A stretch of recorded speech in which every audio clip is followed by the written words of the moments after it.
essa carta de Éfeso, ela nos traz revelações maravilhosas. Paulo nos capacita, ela nos instrui sobre como os cristãos devem seguir a doutrina do Senhor. Tudo que é necessário para o cristão na carreira prática da vida cristã, também nos bênçãos celestiais que temos em Cristo. Essa é a carta de Éfeso. Paulo esclarece que a salvação ocorre através da fé no Senhor e não com a realização de obras. Como está escrito em Éfeso 2, 8 e 9, ele fala assim: porque pela graça sois salvos, por meios da fé, e isto não vem de nós, é dom de Deus, para que as obras, para que não de obras, para que ninguém se glorie. Éfeso 2, 8 e 9. O apóstolo Paulo inicia apresentando os feitos de Deus e os princípios de todas as suas realizações. É o que está em Éfeso, essa carta aos Efésios. A gente vê que Paulo, nessa carta, ele procurou instruir, procurou capacitar a igreja. Ela já ia bem, mas ele fez questão de fundamentar. E é isso que nós precisamos, fundamentar, reconhecer que a Bíblia não contém a palavra de Deus, e que não é um livro de história, ou um bom livro de história. Não. Ela não contém só princípios. A palavra de Deus, ela contém vida. Ela nos coloca na direção do próprio Senhor. Ela nos instrui a como ter intimidade com o Senhor. Ela nos instrui, ela nos capacita a progredir nos fundamentos da palavra. A Bíblia deveria ser o nosso livro onde buscamos toda a orientação. Muitas vezes nós, hoje, com a tecnologia, tem muita coisa que é apresentada, muitos textos, fala muita coisa. E muitas vezes até nos levam à confusão. Começa a inserir muitas coisinhas sutis dentro desses textos bíblicos e leva-nos à confusão. Leva até a, de certa forma, nivelar por baixo a nossa fé. Achar que passar para nós e nos leva a achar que a salvação, a graça, ela não foi plena, não foi poderosa, não agiu em toda a sua extensão em nossas vidas. Precisamos ainda fazer alguma coisa para contemplarmos na totalidade a graça de Deus. Gente, já fomos salvos, cremos nisso, mas precisa ser feito mais alguma coisa. Não é isso. A palavra de Deus é bem clara. Foi o Senhor que fez toda a obra. E ela é completa. Profunda, completa e extensa. O problema é que, como foi falado aqui, chegamos na beira do mar, na praia, olhamos para a extensão do mar e já achamos que o conhecemos. Já achamos que o conhecemos. Tenho intimidade suficientemente com o mar. Já conheço tudo do mar. Não é isso. Se nós conhecêssemos realmente a palavra, o que a graça tem nos revelado, o que ela possibilitou para as nossas vidas, isso nos levaria a um total constrangimento, a um arrependimento todos os dias, ao nosso amanhecer, saber que nós não recebemos aquilo que deveríamos receber, porque a misericórdia de Deus mais uma vez se renovou em nossas vidas. Amém. Mais uma vez chegou de manhãzinha, cedinho, ao abrir os nossos olhos, constatamos que a misericórdia de Deus chegou mais uma vez. Então a gente vê nesse capítulo, né, nessa passagem que nós lemos, como é profunda essa carta de Efésios. E essa carta foi dirigida para Efésios. Mas vamos ser sinceros. É para mim também. É para cada um de nós aqui. Ela não é uma carta antiga. Ela foi escrita há muito tempo. Mas ela é bem atual. Para mim e para cada um aqui presente. E para todos que reconhecem a salvação. Que ela nos alcançou. Nós éramos indesculpáveis. Nós éramos pecadores, condenados, como todos que nascem, porque são filhos de Adão. Todos nascemos assim. Mas maravilhoso é que a graça, ela é inescapável. Uma palavra que eu aprendi hoje. Quer dizer, recentemente. A gente não consegue escapar da graça. Muitas vezes nós achamos que nós não somos merecedores, somos indignos de receber essa graça. E na realidade nós somos. Somos indignos de receber. Não merecíamos. Mas essa graça, ela nos alcançou de uma forma que nos constrangeu. E o mais maravilhoso disso tudo é que ela estava determinada antes da fundação do mundo. Antes de todas as coisas serem firmadas. A gente vê que a palavra de Deus começou lá no Éden. Começou para que Adão e Eva não morressem. Teve que ser pago um alto preço, com sangue. E a gente que sabe que sangue significa vida. Na ausência de sangue, significa morte. Como é importante o sangue para as nossas vidas. Nesse presente século, nessa passagem pequena que nós temos, o sangue nos mantém vivos aqui. Mas o mais importante é que tem um sangue que nem ouro nem prata alcança. Nada nesse mundo alcança. Mas esse sangue nos alcançou. Esse sangue nos revestiu. Esse sangue nos selou. E nesse sangue, ele nos aproximou do grande Pai, que agora somos tratados, considerados, amados como filhos. Antes, condenados. Passado. Agora, através do sangue de Cristo, nós somos agora filhos. Filhos amados, filhos queridos. Filhos que, infelizmente, ainda dão trabalho para o próprio Deus.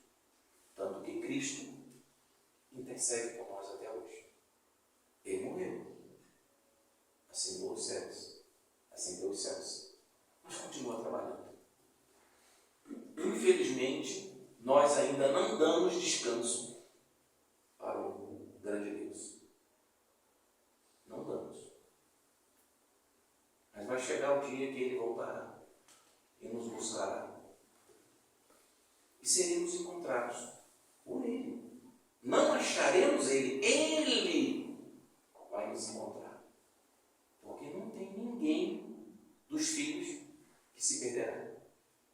Ninguém. Todos os que estão escritos no livro da vida não serão achados. Porque Deus não precisa procurar. Ele sabe aonde cada um de nós está. Essa é a diferença. Nós muitas vezes não sabemos nem o que estamos fazendo, mas Deus sabe onde nós estamos e o que nós somos. Filhos dele. E Ele nos ama. No versículo, Paulo também dá conselhos específicos para o homem mulheres praticarem. Portanto, neste livro podemos acompanhar as orientações dadas pelo apóstolo Paulo aos cristãos, para que se voltem as suas vidas verdadeiramente ao Senhor, desfrutando do seu amor e sabedoria. O apóstolo enfatiza que devemos nos conhecer e entender como filhos de Deus, para que possamos praticar corretamente a sua vontade. Esse conhecer, se nós conhecer, é nos conhecer como filhos. É não nos conhecer como homens, como mulheres, mas como filhos de Deus. Mas aí que está, como filho de Deus, nós reconhecemos a graça que nos alcançou. Ela verdadeiramente nos alcançou. Ela verdadeiramente nos abraçou. Nós reconhecemos que a salvação ela foi tão poderosa que nos tirou da condenação que nós nos encontrávamos e agora somos filhos de Deus. Esse é o conhecer, é o se reconhecer. Não é se conhecer louvor, no louvor, ou pregador, ou missionário. Não, antes disso tudo, se conhecer é conhecer que eu antes era morto, eu antes era condenado, eu antes era indigno, nem olhar para ele, nem me dirigir a palavra a ele. Agora não, agora eu sou filho amado, que preciso ainda do Senhor, da sua misericórdia, para que, se for da vontade de Deus, se for da vontade dele, eu possa ser um obreiro capacitado, um canal, um instrumento nas mãos dele, um servo capacitado. É o que a Bíblia toda recomenda. Não fiquemos apenas na graça, mas demos um passo. Que tenhamos fé que a sua palavra não vai ficar só no querer, mas vai efetuar em nossas vidas. O mover vai querer. Nós vamos ter vontade de ser movidos pelo Deus, movidos a servi-lo, movidos a engrandecê-lo. As nossas atitudes vai revelar o Cristo que está depositado em nossos corações. Ele está agindo poderosamente em nossas vidas. Em Efésios 1, 7 e 8, como nós lemos, em quem temos redenção pelo seu sangue e remissão das ofensas, segundo a riqueza da sua graça, que ele fez abundar para conosco em toda sabedoria e prudência. A graça de Deus para o seu povo não conhece fronteiras. Se nós formos injustos, vamos querer determinar que Deus tem que salvar fulano, beltrano, eles são pessoas boas, têm bom comportamento, ajuda as pessoas. Não faça isso. Que a palavra de Deus alcance a todos, sem exceção, do mais desprezível dos homens até um governante. Que todos se rendam a Jesus, sem exceção. Que a graça de Deus ela não conhece fronteiras, nem permanece dentro de limites. Quem coloca limites na graça, muitas vezes, somos nós com as nossas atitudes e comportamentos. Nós é que limitamos Deus. Com o nosso testemunho fraco, negligente e cheio de nós mesmos, é que muitas vezes limitamos o poder de Deus. Claro, que fique claro, nós não temos nós não conseguimos limitar o Espírito Santo de Deus. Nós não conseguimos. O Espírito Santo age de uma maneira poderosa. Está além do nosso entendimento. Mas muitas vezes o nosso testemunho prolongam as pessoas. As pessoas elas não avançam, não se integram, não se rendem. Sabe por quê? Porque nós é que cometemos esse erro perante o mundo, perante as pessoas. Dificultamos a aproximação. tornamos essa atitude longa. Volto a dizer, nós não temos capacidade de limitar o Espírito Santo. O Espírito Santo ele faz o que ele quiser. Mas nossas atitudes muitas vezes causam tristeza perante o Espírito Santo. Dentro de casa, no trabalho, até junto aos irmãos na congregação. Temos que ter muito cuidado com as nossas atitudes. Então, volto a dizer, a graça ela não tem fronteiras, ela não tem limites. Para saber a verdade disso, não precisamos olhar nem para um lugar, nem para outro. Sabe para onde que nós devemos olhar? Para a cruz. É o único lugar.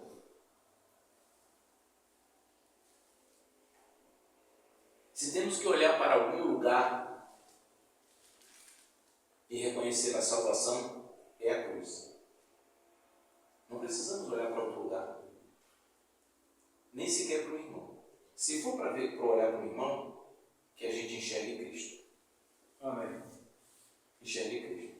Se o irmão não está bem, não está passando por uma boa fase, ore por ele. O homem, infelizmente, ele muitas vezes, não tem um comportamento cristão. Algumas vezes até em vergonha.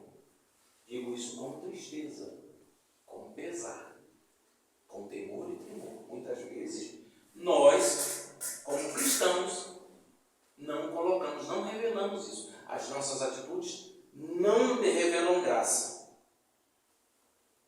Então, nós devemos reconhecer primeiro, olhar para nós, e volto a dizer, olhar para nós, enxergarmos o que a graça fez conosco. Reconhecemos que a graça foi tão poderosa que revelou Cristo e nos concedeu esperança, nos concedeu amor. Reconhecer que a obra da cruz ela está fazendo uma obra maravilhosa em nossas vidas. Isso nos alcançou. É algo que a gente tem que ter, entender e deixar o Senhor agir. A graça de Deus para o seu povo não conhece fronteiras nem permanece dentro de limites. Para saber a verdade disso, não precisamos olhar para nenhum outro lugar além da cruz de Cristo, pela qual temos a redenção pelo seu sangue. Somente Ele, somente a cruz. Nenhum outro lugar devemos olhar. Nem buscar em outro lugar qualquer a graça. Nem em outro lugar qualquer reconhecimento. Porque a graça não é para sermos reconhecidos. Se tem alguma coisa que possamos ser reconhecidos, é como filhos de Deus, temerosos e amorosos. Amorosos. A redenção em Cristo é uma obra realizada por Jesus na cruz para nos libertar do pecado e nos reconciliar com Deus. A restauração da criação e a esperança para o futuro. E o futuro não é aqui. Esse futuro não é nesse presente século. O nosso futuro está baseado na cruz. Aonde Cristo está, devemos pensar nesse lugar. Projetar as nossas vidas nesse lugar, que é o quê? Celestial. O nosso lugar, esse mundo aqui é passageiro, tudo aqui é transitório. Mesmo que a gente fale assim, poxa, mas eu estou sofrendo, eu estou sentindo dor, eu estou angustiado. Momentâneo. Como filho de Deus, tudo isso aqui é passageiro, é momentâneo.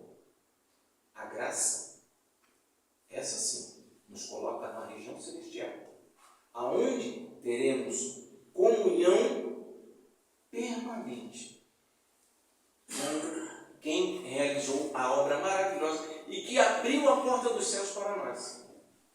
Está fazendo uma grande morada. Quer dizer, na verdade já está feito. Está pronto. Quando ele acendeu os céus, ficou tudo pronto. Está esperando a sua igreja. nós estamos nos ataviando? Somos realmente noivas cuidadosas, zelosas, que o noivo já está, porque ele já está pronto. Como noivas, estamos nos preparando?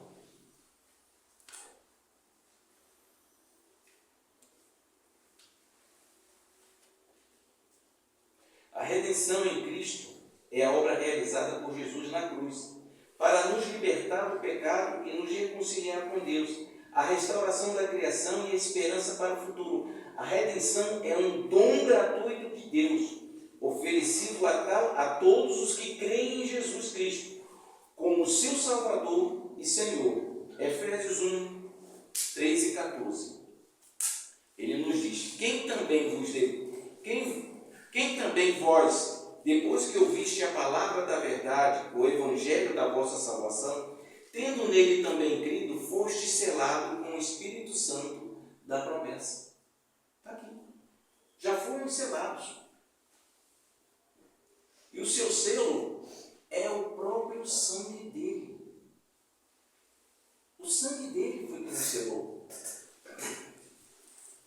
O sangue que correu na cruz, que verteu lá na cruz, esse sangue foi que nos revestiu, que nos cobriu. Esse sangue é que nos consolidou filhos de Deus. Não tem outro. Não foi ouro, não foi prata, não foi nem obras. Foi o próprio sangue de um Deus que, cumprindo a vontade do Pai, restaurando tudo aquilo que o inimigo tinha destruído, que tinha ofendido, que tinha manchado, o próprio Cristo, ele foi lá e restaurou.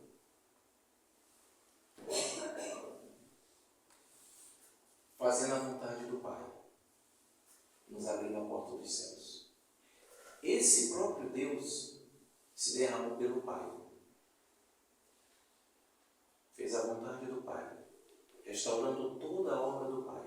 Tudo aquilo que havia sido manchado, o Senhor, o próprio Cristo, restaurou.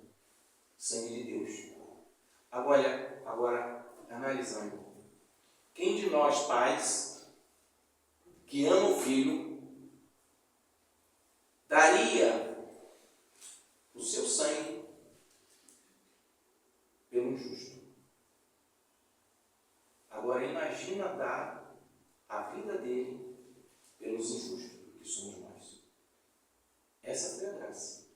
E olha, melhor ainda, o filho fez isso por livre, espontânea vontade. Ele se deu. Ele não foi obrigado. Ele se deu.